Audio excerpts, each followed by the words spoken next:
Sebagaimana mengikut kenyataan sejarah, apabila penjajah Inggeris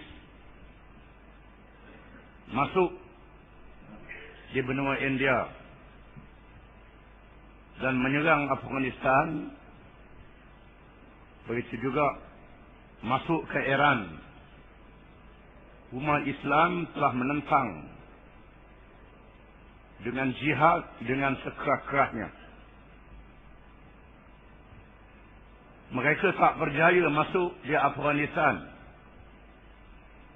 Apabila Inggeris menghantar 20,000 bala tentera di Afghanistan, di mana rakyat Afghanistan telah berjihad dan mengajar tentera Inggeris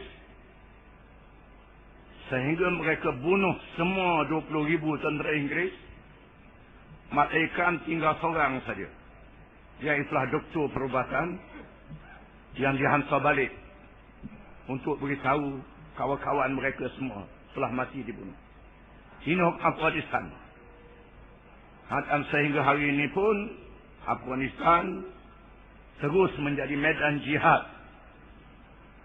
Sehingga Soviet, kuasa besar dunia, masuk ke Afghanistan pada tahun 70-an, akhir 70-an.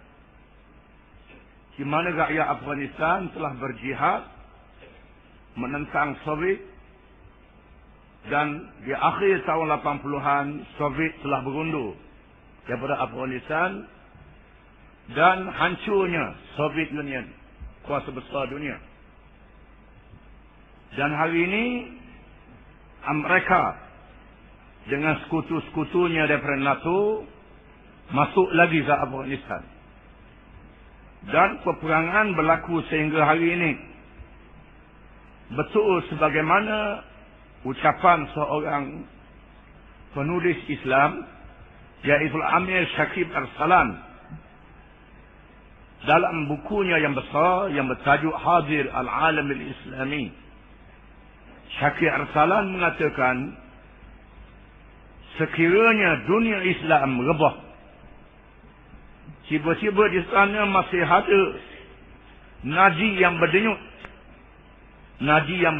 yang bergerak, yang tidak boleh dimatikan. Maka nadi yang berdenyut itu ialah Afghanistan. Ini betul sebagaimana tulisannya. Dan di masa kedatangan penjajah, lahir pejuang-pejuang Islam seperti Syekh Ahmad Irfan yang telah berjihad di Punjab dan menentang penjajah Inggeris, yang bersekongkol dengan Hindu dan Sikh. Di mana Ahmad Irfan telah berjihad dan berjaya mempertahankan Islam sehingga beberapa tahun. Dan sehinggalah Ahmad Irfan menentang penjajah Inggeris yang bergabung dengan Sikh dan Hindu sehingga habis peluru dan mencabut pedangnya dalam keadaan tidak menyerah kalah dan syahid. Ini ialah kebangkitan Islam di benua India.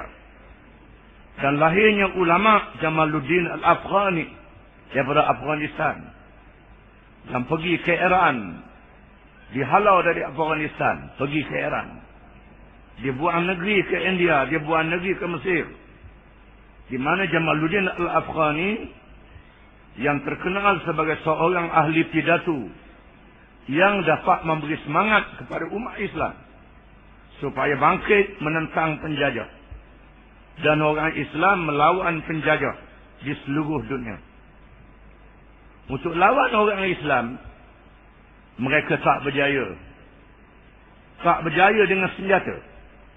Kerana orang Islam terus bangkit menentang penjajah, walaupun dalam keadaan orang Islam lemah, mereka tidak menyerah kalah. Jamaluddin Al-Afghani, seorang alim dari Afghanistan, bersyarah di India. Di mana India ni orang Islam duduk berbalah pasal mazhab Syafi'i, Hanafi, berbalah pasal mazhab, pasal qunut, pasal talqin, pasal tahlil. Fasa sembahyang tarawih 8 rakaat, 20 rakaat. Balah fasa tu. Itu masalah khilaf di kalangan ulama. Semua ulama kata boleh belaka. Yang qaul dhaif. Qaul dhaif ni tak sapa kepada membawa kepada kesesatan. Qaul dhaif. Tidak. Ulama-ulama zaman dulu mereka berselengkah. Tetapi mereka tidak berkelahi. Mereka mengaji di antara satu sama lain. Tetapi pengikut-pengikut yang jahil berlawan dalam masalah-masalah khilaf ini. Sehingga berbalah pasal kunut. Pasal baca tahiyat bergerak jari tak bergerak jari. Balah pasal tu. Penjajah menjajah negeri orang Islam. Jamaluddin Al-Afghani bersyarah di India. Wahai tuan-tuan orang Islam, umat Islam di India. Sekiranya tuan-tuan bersatu. Kalau sekiranya Allah Ta'ala jadikan tuan-tuan semua ni lalat. Jumlah rakyat India yang beratus juta. Dengan suara lalat. Boleh memekakkan telinga British. Telinga orang putih. Kalau sekiranya semua orang Islam di India ni Tuhan jadikan kura-kura.